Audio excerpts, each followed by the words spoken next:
Hi guys, welcome back to my YouTube channel Khan coaching classes. Myself Aftab आलम।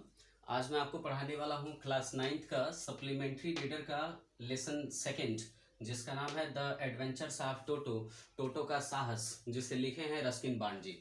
इस lesson में कितने character हैं? पहला कैरेक्टर है जिसका नाम है टोटो। टोटो कौन है? तो टोटो एक छोटे से बंदर का नाम है जो बहुत ही ज़्यादा शरारती रहता है और उसी के ही ऊपर ये पूरी की पूरी कहानी लिखी गई है।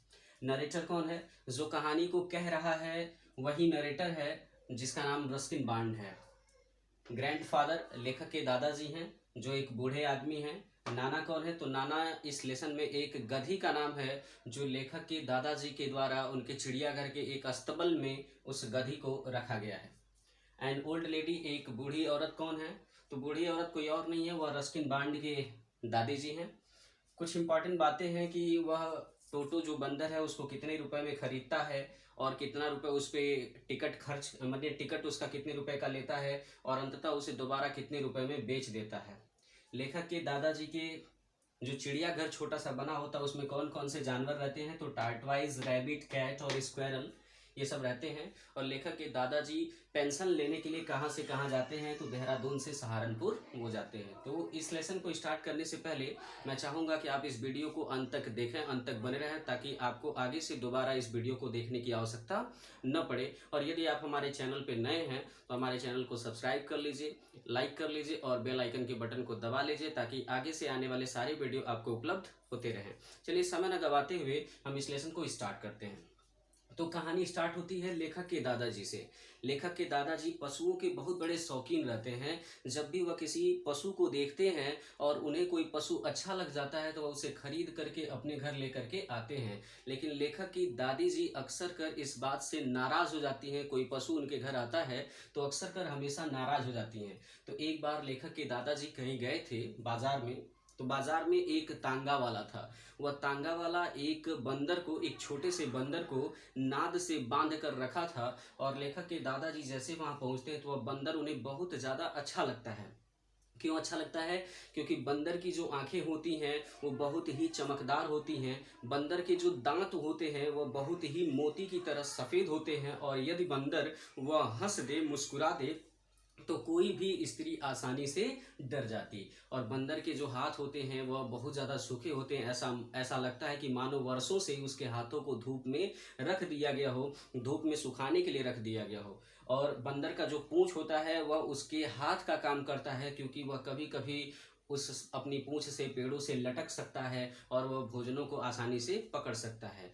तो जब वह बंदर को देखते हैं, बंदर उन्हें पसंद आ जाता है, तो उस तांगे वाले से मोल भाव करते हैं। और मोल भाव करने के बाद अंततः वह बंदर को 5 रुपए में खरीद लेते हैं। और जब 5 रुपए में खरीद लेते हैं तो वह घर लेकर के आते हैं। तो लेखक और उनके दादाजी यह बात जानते हैं कि जब भी कोई पशु घर लेकर के आते हैं लोग, तो उनकी दादी जी बहुत ज़्यादा उन पे चिल्लाती हैं, शोर करती हैं। तो वे लोग एक प्लान बनाते हैं कि यह बात उसके दादी जी से, लेखक की दादी जी से नहीं बताया जाएगा कि उनके घर कोई बंदर आया है। तो इस बात को छिपाने के लिए बंदर को वो लोग क्या करते हैं, लेखक के कमरे में रख देते हैं। जब कमरे में रख देते हैं तो कमरे की एक खूंटी में एक कील गाड़ते हैं। और कील गाड़ने के बाद उसमें क्या करते हैं, बंदर को बांध देते हैं और कुछ समय के लिए कमरे से बाहर चले जाते हैं।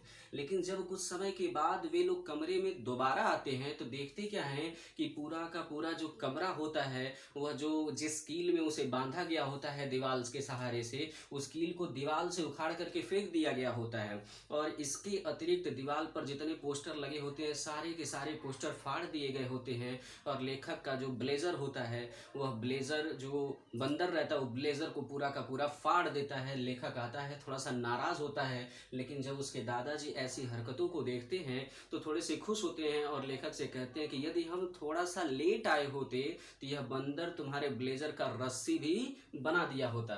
लेखक नाराज हो जाता है और कहता है कि आज से मतलब ये बंदर हमारे रूम में नहीं रहेगा। उसके बाद से बंदर को क्या किया जाता है, चिड़ियाघर में जानवरों के कमरे में उसे शिफ्ट कर दिया जाता है।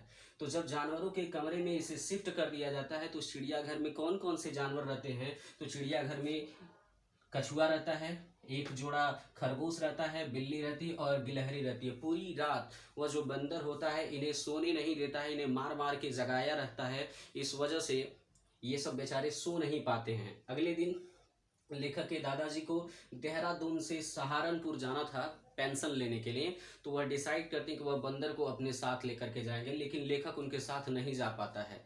तो वह जब जाते हैं देहरादून से सहारनपुर पेंशन लेने के लिए, तो बंदर को एक बैग में भर देते हैं, एक बैग में रख देते हैं और उसके नीचे कुछ घास फूस रख देते हैं ताकि वह उसमें खाता रहे, उसको डिस्टर्बेंस न हो। लेकिन जब उसे बंदर को क्या करते हैं, उसमें पैक कर देते हैं और उसे ऊपर से चैन को बंद कर देते हैं। तो जब वह जाते हैं तो देहरादून की प्लेटफॉर्म पर, देहरादून के रेलवे स्टेशन पर क्या होता है कि वह बंदर बैग के अंदर से जब उछलता है और कूदता है, ऊपर नीचे होता है, तो इस चीज़ को देखने के लिए पूरी की पूरी देहरादून पे जो होता है वह बहुत ज़्यादा भीड़ लग जाती है और बहुत ज़्यादा आश्चर्य का वो एक संकेत भी बनता है। और इसके अतिरिक्त जब वह पैसा लेकर के, पेंशन लेकर के सहारनपुर से लौटते हैं, तो क्या होता है, एक टिकट कलेक्टर रहता है जो टिकटों को चेक करता है, काटता है। तो लेखक के दादाजी जब वहां जाते हैं तो बंदर जो है चैन खोल करके अपने चेहरे को बाहर निकाल करके वह क्या करता है, वह धीरे से वह उसको, जो टिकट कलेक्टर होता है उसे चिंगुटी कर लेता है, चिंगुट लेता है। और वह क्या करता है, तो जैसे ही वह ऐसा करता है तो वह जो टिकट कलेक्टर होता है वह इसके ऊपर पूरा का पूरा नाराज हो जाता है और कहता है कि श्रीमान आपके पास एक कुत्ता है, आपको इसका भी टिकट देना पड़ेगा। लेकिन जब वह ऐसा कहता है तो लेखक के दादाजी गुस्सा हो जाते हैं और कहते हैं कि यह कुत्ता नहीं है। वह आवेश में आकर के उस बंदर को झोले से निकाल देते हैं और कहते हैं यह कुत्ता नहीं, यह एक बंदर है। वो कहते हैं श्रीमान जो भी हो आपको इसका पैसा देना पड़ेगा। लेखक के दादाजी पूछते हैं इसका कितना किराया हुआ, तो वह बताता है कि इसका 3 रुपये किराया हुआ। और इसके अतिरिक्त लेखक के दादाजी गुस्सा हो जाते हैं, अपनी जेब से कछुए को निकालते हैं और कहते हैं तुम लोग जो है यहाँ पे जानवरों का भी टिकट लेते हो, तो हमें लगता है कि इस कछुए का भी टिकट होना चाहिए। तो वह टिकट को, मतलब कछुए को दिखाते हैं और पूछते हैं इसका कितना टिकट हुआ। तो वह जैसे ही दिखाते हैं, वह जो टिकट कलेक्टर होता है उसे चेक करता है और चेक करने के बाद कहता है श्रीमान यह कुत्ता नहीं है, इसका टिकट नहीं लगेगा। और अंततः वह 3 रुपये जो है बंदर का टिकट कटता है। उसे घर लेकर के आते हैं और घर लेकर के आने के बाद धीरे धीरे यह बात उसके दादाजी को पता चल जाती है कि उनके घर एक बंदर आया है। वह धीरे धीरे एडजस्ट हो जाता है। अंततः उस बंदर को क्या किया जाता है, अस्तबल में जो नाना गधी रहती है उसे एक दिन रख दिया जाता है, उसी में उसके साथ मित्रता के लिए। तो जब वह वहाँ पे जाता है तो रात के समय में उसके दादाजी जब वहाँ पहुँचते हैं तो देखते क्या है कि जो बंदर है वह जो नाना गधी है उसके कान, मतलब उसकी पीठ पर बैठ करके उसके कानों को काट रहा होता है। तो लेखक के दादाजी वहाँ जाते हैं और उसे हटाते हैं और अंततः यह पाया जाता है कि वह बंदर कभी नाना गधी के साथ मित्र नहीं बन पाता है। धीरे धीरे जब काफ़ी ज़्यादा दोस्ती बढ़ जाती है किसके किसके बीच, लेखक उस बंदर और उसकी दादी जी के बीच, तो सर्दियों में अक्सर कर बंदर के नहाने की एक विशेष प्रक्रिया होती थी। वह लेखक की दादी जी पानी गर्म कर देती थी और बंदर जब भी जाता था तो पानी को चेक करता था। और जैसे ही पानी को चेक करता था, हल्का हल्का पानी जब गर्म होता था तो पहले अपने हाथों से चेक करता था, फिर उसमें अपने पैरों को, अपने हाथों को डाल देता था। उसके बाद वह नहाता था पूरा साबुन लगा करके। लेकिन यदि कोई व्यक्ति उससे ऐसे देख लेता था, उसको ऐसी क्रियाओं को, या उसे चिढ़ा देता था, तो वह बंदर नहाने से मना कर देता था। और अक्सर कर बंदर नहाने के बाद किचन में आता था, अपने आप को सुखाता था। तो ये सारी चीज़ें होती थी। एक दिन वह बंदर अपने आप को उबाल ही लिया होता, जब दादी जी उसकी एक भगोने में स्टोव पर पानी रख करके चली जाती हैं और पानी नीचे से गर्म होता है, स्टोव चालू रहता है। तो वह बंदर जाता है, उसमें चेक करता है और उसी में बैठ जाता है। बाहर काफ़ी ज़्यादा ठंडी रहती है तो उसी में बैठ जाता है। और जब बैठता है तो उसमें हल्का हल्का गर्म होता है, फिर वो बाहर निकलता है, बाहर फिर ठंडी रहती है, फिर उसी में बैठ जाता है। थोड़ी देर बाद उसकी दादी जी आती हैं और उसे बाहर निकालती हैं, तो वह हल्का हल्का उबल रहा था। और यदि उसकी दादी जी समय पे नहीं आती तो वह बंदर उसी में उबल गया होता और मर गया होता। धीरे धीरे काफ़ी समय बीत जाता है, वह बंदर बहुत ज़्यादा शरारती करने लगता है। एक दिन दोपहर में सभी के सभी लोग बैठ करके डाइनिंग टेबल पर भोजन कर रहे थे और उसकी दादी जी पुलाव बनाई थी।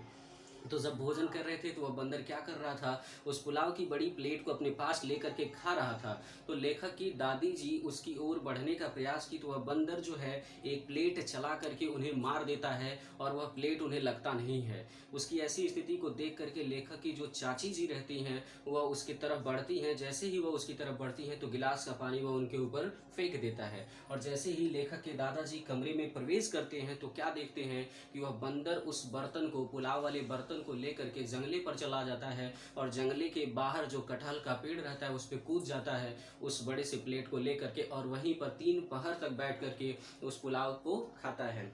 और तब तक खाता है जब तक कि पूरा का पूरा एक एक दाना समाप्त नहीं हो जाता है। और जब पूरा दाना एक एक समाप्त हो जाता है तो वह अब उसकी दादी जी को चिढ़ाने के लिए उस प्लेट को उसी कटहल के पेड़ से नीचे फेंक देता है, और वह जो